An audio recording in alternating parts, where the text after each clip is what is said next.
Mums with Hustle podcast, episode 540.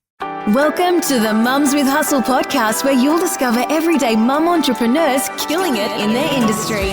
Learn the secrets you can replicate to create your own success with your host, Tracy Harris.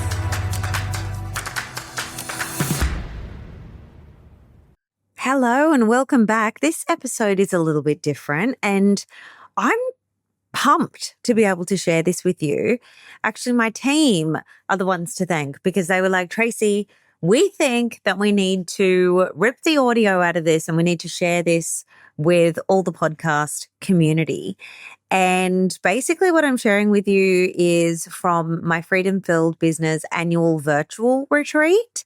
Now, last year we ran our first virtual retreat inside of Freedom Filled Business, and it was such a hit. We spent, I think it was a 6-hour day from like 10 in the morning till about 4 p.m. in the afternoon together online, working together, advanced strategies and tactics, breakout rooms, Q&As, guest experts, all the things around the Freedom Filled pillars. So for those of you that don't know, I run an online group program. It is 12 months long inside of this container with me. It's called Freedom Filled Business. It's where the women are growing and scaling digital businesses around their lives. They all have online group programs that they are either building, if it's their first one, or that they are in a season of scaling. And so anyway, we got together and we had this beautiful virtual retreat. And at the most recent one, I had one of my mastermind mentees, Tess Thompson, come and share her story with the room. So for context, Tess has been in my mastermind now for 1.5 years. So last year was her first year in the mastermind. She's now in her second year of the mastermind. And she runs an online mat Pilates membership for women over 50 in Australia and New Zealand. And this is a podcast episode that celebrates Tess and her fast progress. But it's fast not because she's working at all costs and growing in a crazy, silly way in terms of just hustling her face off. No, that's not what we do here. She is working within the Freedom Filled Business framework. And she's on today as a success story from this community. It's exciting because Tess shares, that a year ago she had only 200 people on her email list. And now she has almost 450 members and 10,000 people on her email list and a 40% open rate. And the whole virtual room was just buzzing because this is a woman from this community using the systems that I've built to grow my business to multi-millions and using the systems and frameworks within the Freedom Filled Business pathway. So I knew that I did have to bring this episode to you also. And you're going to basically hear me interviewing Tess about her journey, particularly her messaging and how she found the courage to niche all the way down and how she's building something really beautiful for the community that she serves, but also for herself and her young family. Her results have not only been phenomenal, they have been absolutely life-changing, and we still feel like we're just getting started. So get comfy, grab a drink, and I just know that you're going to learn so much from this conversation.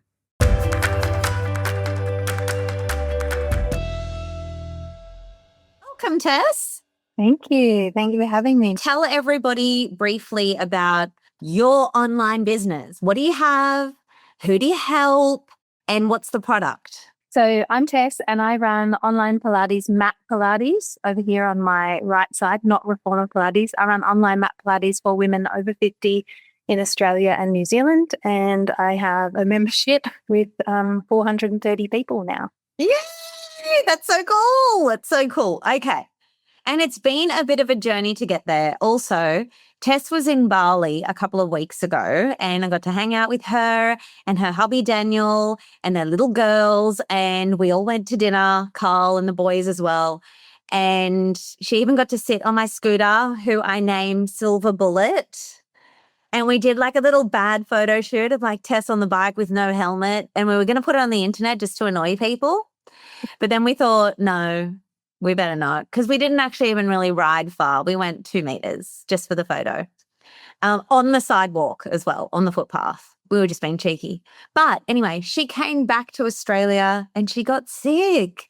So this cough that she's got, I just said to her, it just means she needs more holidays. She needs more holidays. It's coming. Anyway, if she coughs, that's why. Okay, so we are going to talk today a bit about what it's like to grow a membership online. And it's a low-ticket membership for context. And we're going to talk a bit about the strategic pieces. And I want to kick things off with the foundation, okay, which is messaging. And so you were launching, prior to coming into the mastermind, you had sold some spaces in your membership, but it was very small. It was teeny tiny, and you were really wanting to grow. And one thing about Tess is when she decides that she's going to do something, she really just does. And she asks the questions and then she goes and does the things. And so she came in and she was like, I really want to grow my membership. I'm not here to muck around. Just tell me what to do and I'll do it. And one of the first things that I noticed after her debrief, her very first debrief, was I spotted an opportunity. And I remember that I asked you, Tess, like, okay, so of the few members that did join, like, because, it wasn't like wildly successful, that first launch I'm remembering, but there were some results. And I was like, we have to find the opportunities. And I wonder if you can find a pattern with who is actually buying this, who is in the membership. Do they have anything in common? And then you said, well, actually, they're all like over 50, which is not necessarily who you thought you were going to be attracting or who you'd really marketed to begin with, but that was who was hearing the message. And so then we decided to work with that and tie it into $1 million message for you. Prior to that, who did you think your ideal customer for the membership was, if you remember? Anybody who would sign up.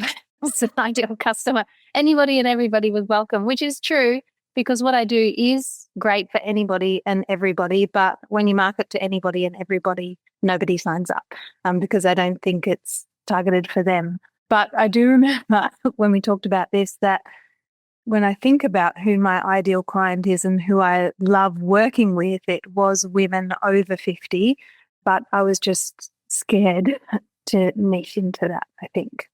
Yeah. And so they were kind of making their way there anyway, but really deciding like, what if I just spoke to them? What would happen? And so then in that next launch, you did do that. Now, I haven't written down the main messaging of that first launch where you went into that age group, but do you remember what that webinar was called or what the main messaging of that launch was? I know your latest launch, which we can talk about in a second. So May last year was the first time I ran a webinar like this, May last year, so just over 12 months ago. And it's the exact same one that I run today, but now I've just refined it.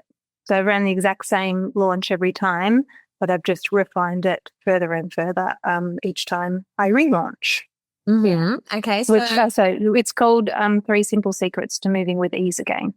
And it's all about stiffness and moving your body, and actually not about Pilates at all, really, which, funnily enough, in my most recent launch, one of the things that we tweaked on my opt-in page was to put the word Pilates in there because it wasn't in there.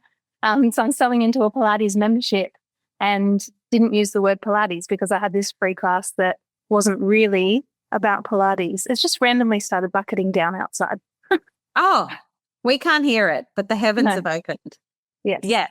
And so I did spot that last time. I was like, I really love that we're giving taking my webinar naming structure as well, like 3 secrets or 3 simple steps or whatever, because that's very proven. But to moving with ease again, that was great. And removing stiffness, but I was like, through what? Like, when are we going to tell them that we're guiding them through Pilates? But then you had a little response to, oh, but I'm not fully teaching a Pilates class to them. So it was very logical, like your reasoning.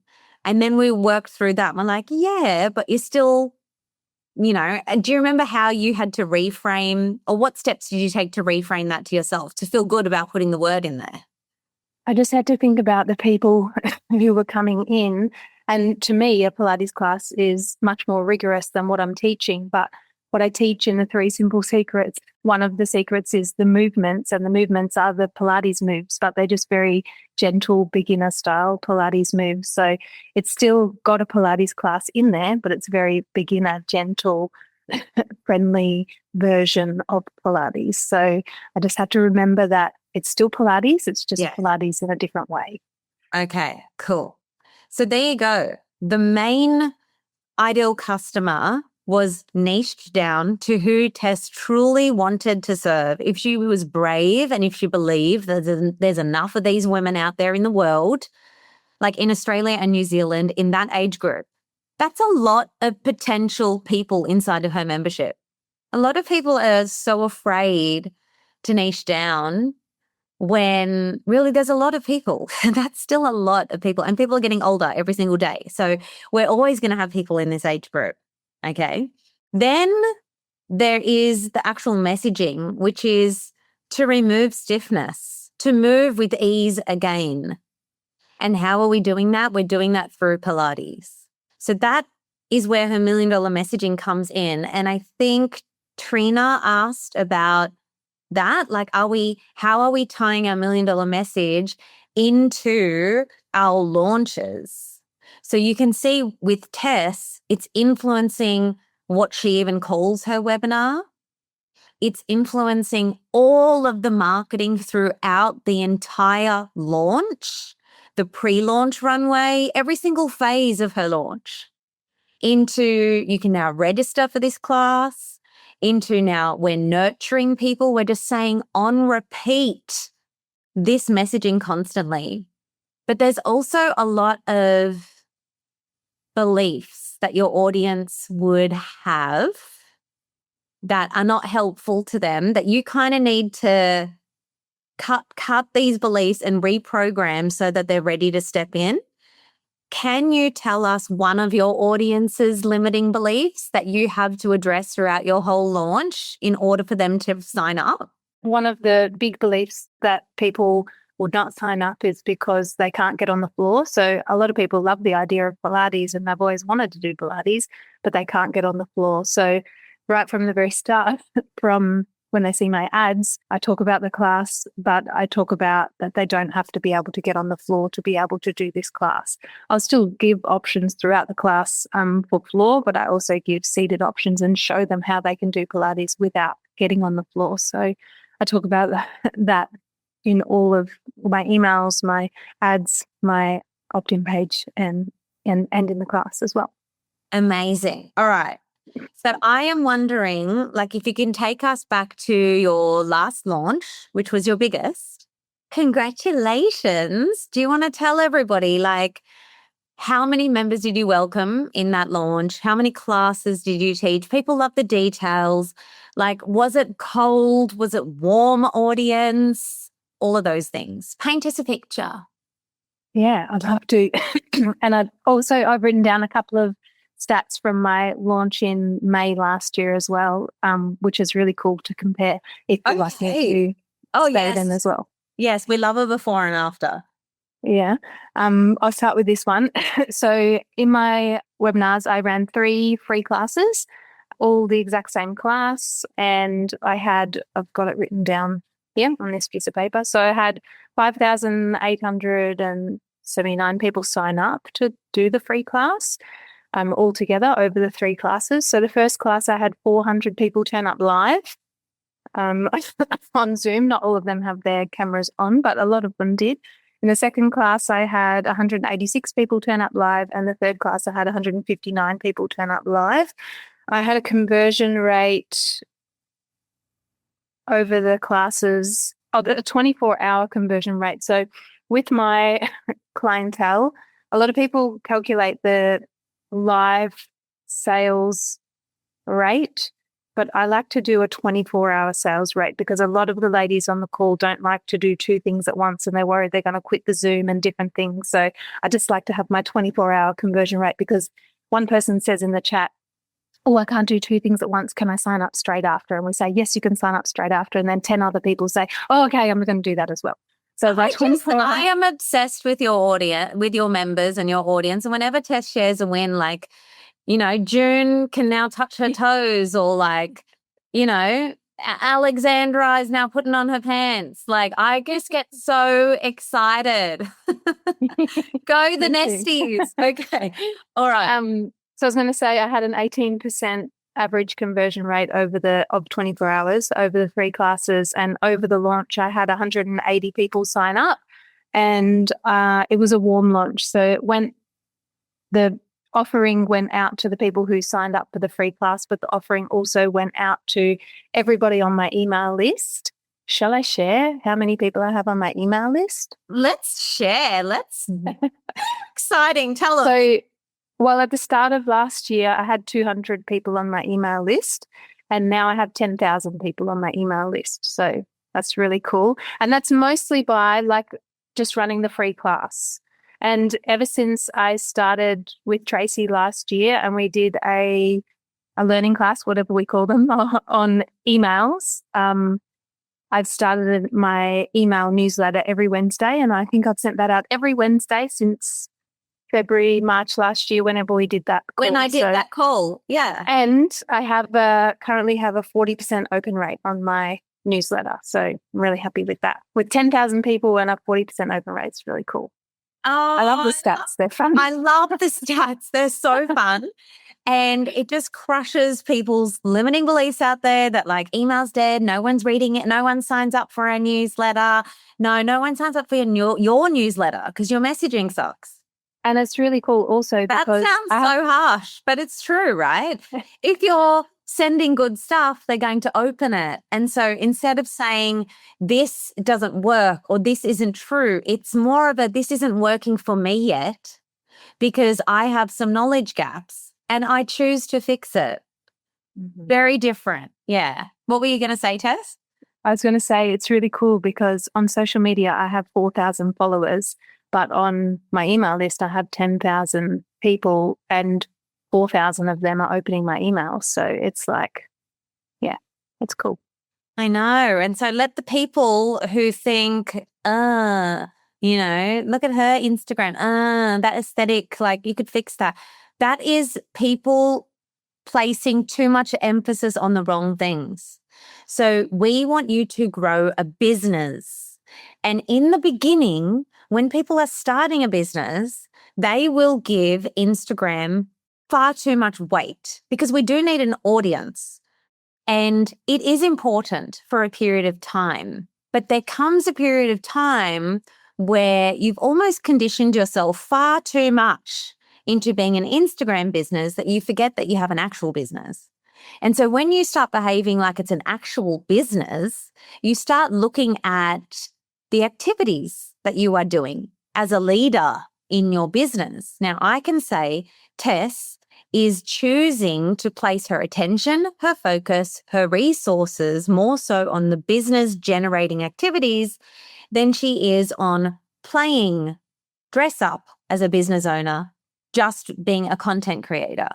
And so I want every single person here to really put up whatever barriers or borders, boundaries you need to put in place. If you need to go and unfollow a whole lot of people who are making you feel like every time you go onto Instagram, you just need to use this hook or you just need to do this thing. No, you just need to grow your business because you can have 4,000 followers and have a multi-6-figure business that allows you to have time with your kids sooner than you think. And you can have 10,000 people on your email list And you can be doing these classes and all of these things way before you're ready if you would allow yourself to step into the identity of business owner more than you are content creator. Okay, so these stats are amazing. Okay. But what was it like before, Tess? A year ago, only a year ago. Yeah, so let me tell you my favorite bit of data from my very first launch doing it this way, doing it with the 3 simple secrets to moving with ease again. So it was my first class of this new launch style, and I had 2 people turn up live. One of them was in bed with her camera off. So I had one person with her camera on, but the person who had her camera on signed up. So I had a 50% conversion rate for that class. Yeah. And so now, and now I've got 400 people turning up, but I started and I had 2 people turn up to that class. And the other 2 classes on that week, I had 13 people turn up to each of them. And I just taught it and I just did my best and I learned from it. And then I rinsed and repeated everything. Yeah. Congratulations on your beingness, because it's who you're being that is creating all of these results for you. There's a lot of people that wouldn't have the self-belief or the just even no self-belief, but just discipline to be like, I don't have to believe it in order to do it. I don't have to have a great mindset in order to do it. I can park it to the shelf, to the side. Like, I'm just going to do it. I want this and I'm going to learn how to do it and I'm going to get better. And for yourself as a neurodivergent person, how does rejection feel to you? Or how does it feel when you put yourself out there, 2 people show up live, 1 person doesn't even put their camera on? Were you cheering like, yay, 50% conversion rate? Or was there a piece of you that was also a bit bummed? Luckily, the lady that I had on the call with me who had her camera on was really great. So it still felt like a good call. But yeah, it's a little disappointing and it's a little like, oh, have I done the right thing? Am I doing the right thing? Do people actually want this? But I take everything when I have, as you said at the start of the call, when I have my mind set on something that I want to do, everything that I do is just, I'm learning how to do that. And I learn by doing. I don't learn by reading all the information and finding everything out first. I learn by doing.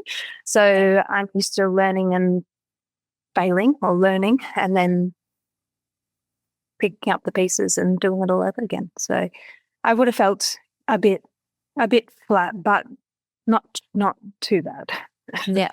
We're just going to keep doing it. It's like, yes, we experienced this, but, how are we going to do it better next time? What do I need to know to do it better next time? Yeah. Okay. So those are some massive stats. So from only a year ago, if you are someone that is new here, a year later, you could be here being the guest, telling whatever story. Like, I think we always forget that we are writing our story every single day by the smallest decisions that we make. And so for Tess to be like, I'm going to master webinars, I'm going to do this properly, or I'm going to learn how to start growing my email list properly, whatever it is. But it all begins with the messaging, because the emails are only landing in the inboxes and being opened also because of that messaging piece. They feel like she's talking to them. Tess gets me. They love her. Okay, so that messaging piece underpins everything, including your social media strategy. All right, does anyone have any questions? Someone did ask somewhere, how do you decide? It could have just been me preempting that this is a question based off what Trina said. How do you even decide what your 3 simple secrets are going to be in the webinar? Because I know for me, I could teach so many things. I'm sure it's the same for you. Which angle are we going to take in our classes? So what made you decide, okay, these are the 3 things where you feel like you're giving people enough value, but you're also not over teaching? It was really hard. It was really hard, and a lot of thought and deliberation, and some chats with ChatGPT and some chats with Jada and different people who've been helping me along my journey.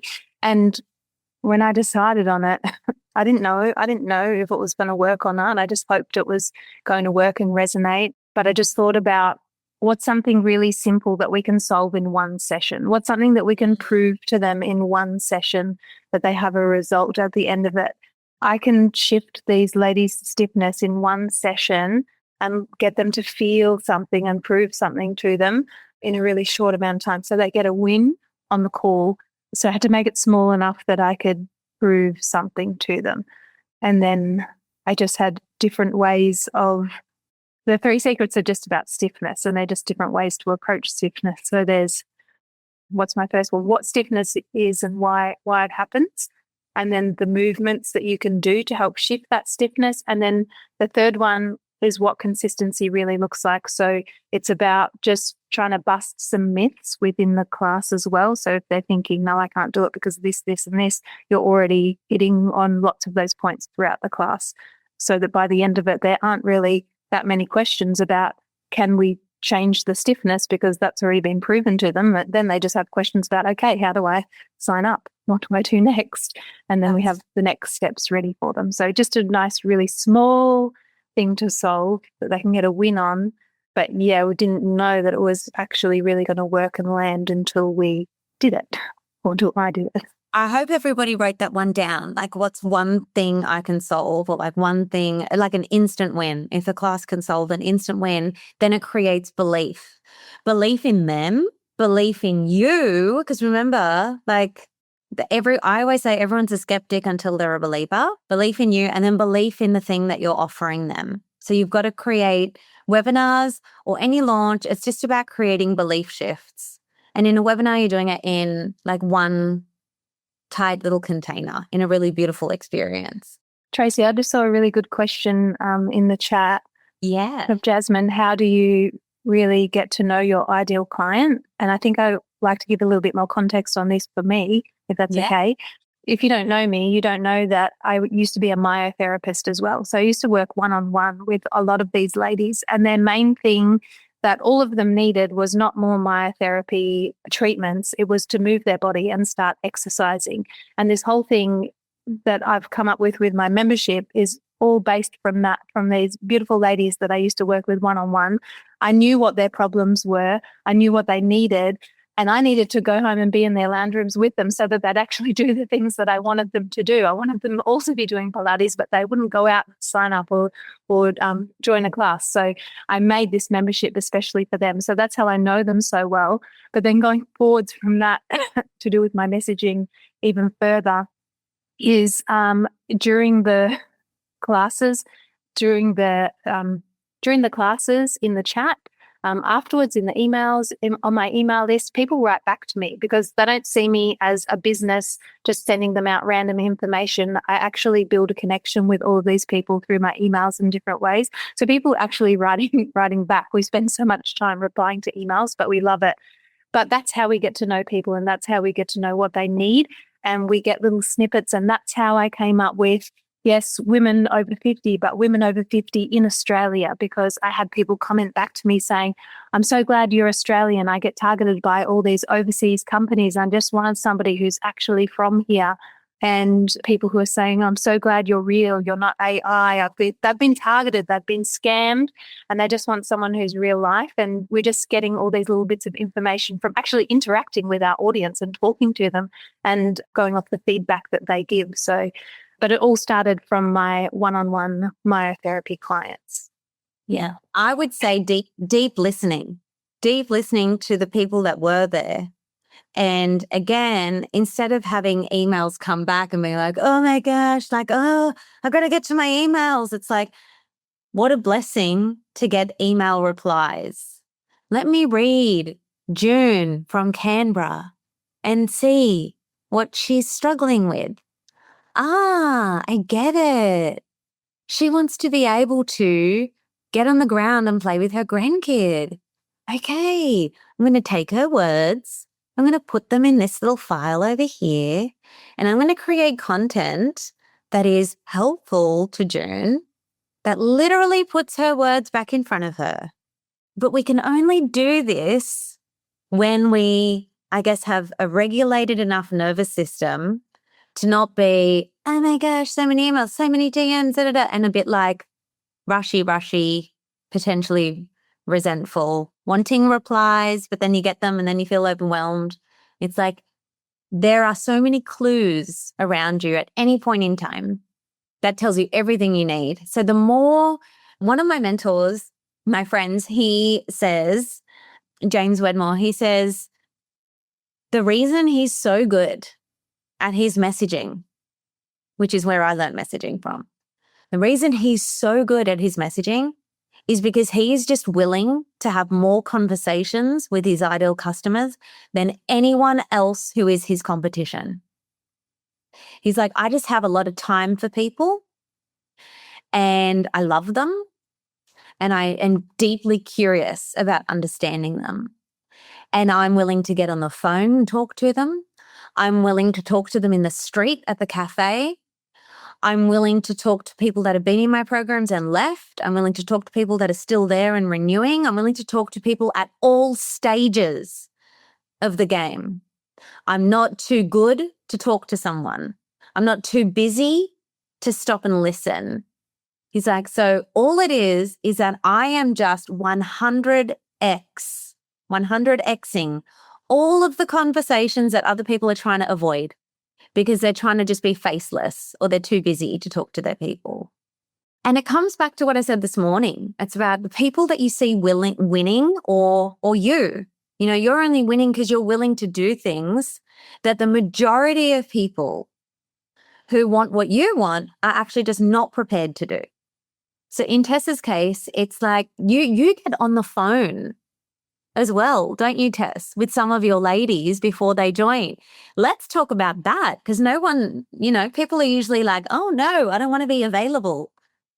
Yeah. So in my smaller launches, I didn't offer that in my last probably 2 launches because they were getting a little bit too big and I had other things going on in my life around the time. But last year in my email series for my open cart, I would offer people a phone call. So if they wrote back to me and sent me their phone number, I would just ring them up and I probably converted maybe more than 50% of the people that I rang up just because they just still weren't sure or they just needed that little reassurance and guidance of nothing really in particular, but they just needed that little extra bit to get them over the line. So and they love the personal touch. They love the personal touch of that.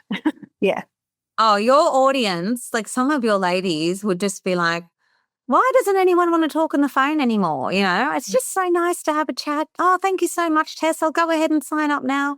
Like it's just that old school serve mentality that your people love and that you have the capacity and the heart to do.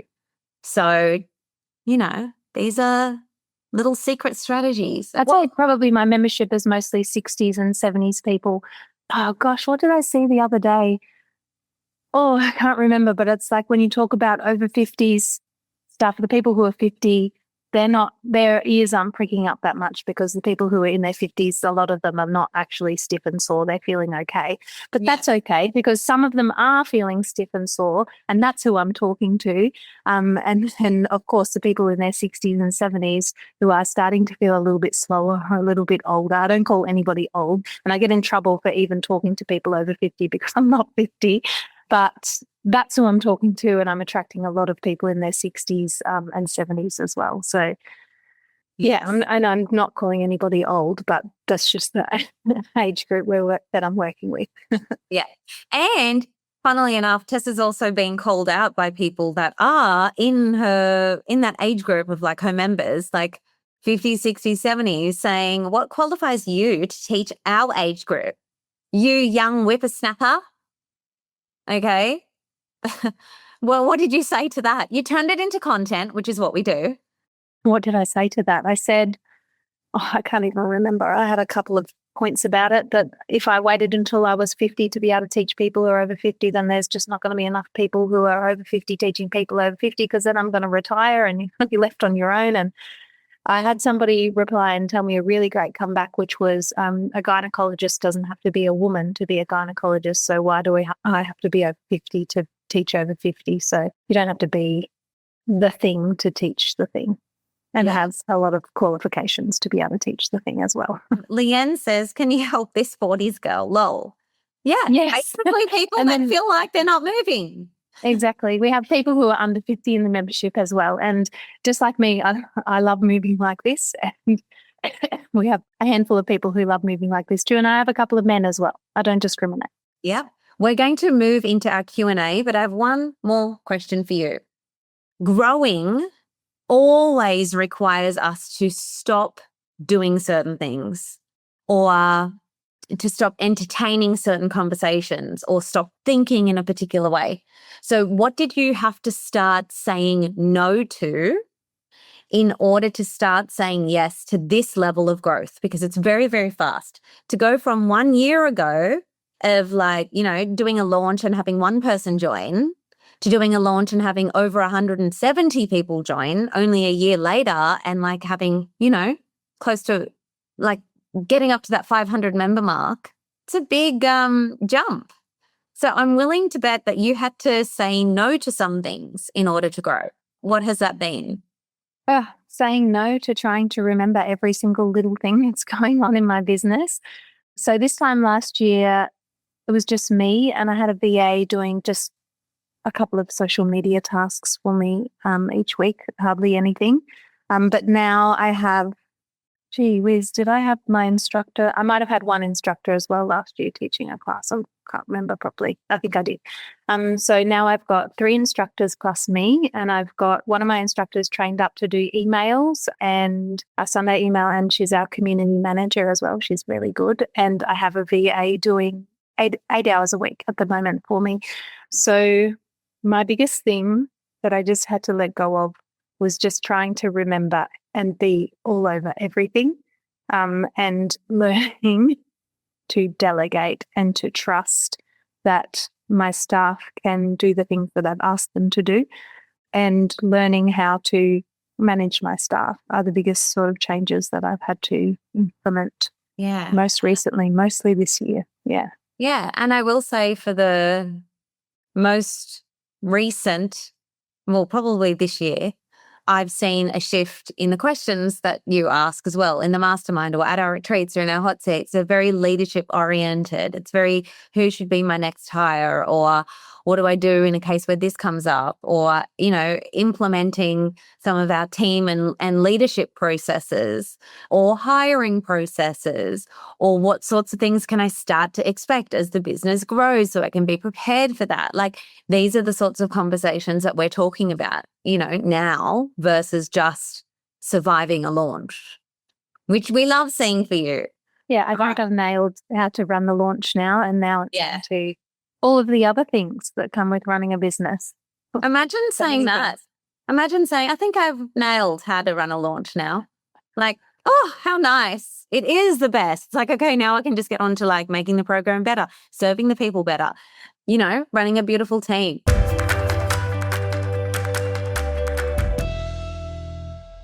I told you it was a good one. We're going to end it there. The conversation then continued with our members asking Tess a whole bunch of questions, which was phenomenal. If you are wanting to grow and scale a digital business, maybe you're in your era of shifting out of one-on-one and into creating a sustainable and highly scalable group program, or maybe you already have one, but you need the next steps on how to grow it beyond where it is now in a way that gives you more life, not less, just go to tracyharris.co/apply, and that's going to send you to a page where you get more information about what Freedom Filled Business is, how it runs, what you get access to, what it is, what it's not, who it's for, who it's not for. All of the information is there. Have a beautiful read of that, and you will find a link to apply on that page. So again, just go to tracyharris.co/apply to get more information and apply, because this is your next best step. Also, there's no E in Tracy. So it's Tracy Harris, Harris. That's how you spell my name. And yeah, the link is also in my bio. You can also email us if you got any questions about it. But I built this program for this community because we are women who want to do business differently, and you need the next steps on how to actually do that. So we'd love to see an application come through from you.